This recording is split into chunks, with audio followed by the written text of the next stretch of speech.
fertility. It went up. And then the financial crisis hit and unemployment blew out. And ever since then, the slope, the rate of change has gotten worse for us. There's even fewer, right? The rate of change from 1960 to 2008 was better than the trend from 2008 to now. So we've never even come close to recovering out of the financial crisis. Then you had COVID happen. What do you think happened to fertility?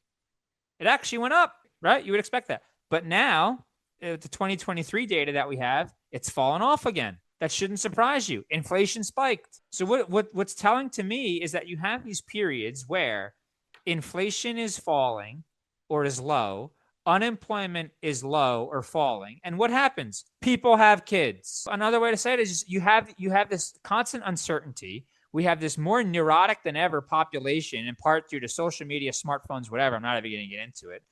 We shouldn't be surprised that fertility is low.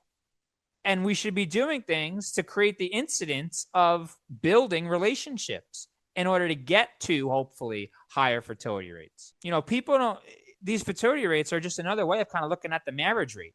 People don't get married when nobody has a job. People don't get married when inflation's high and your future looks bleak or particularly uncertain. Everybody's too smart now. Everybody knows the deal. You were researching for this before. You said now that there's a higher proportion of women with a college degree marrying a man without a college degree than ever before. That trend is probably going to keep going up. That says to me you have a lot of educated women versus 1, 2, 3 generations ago. You don't think they know how to balance their own accounts? I'm sure they can.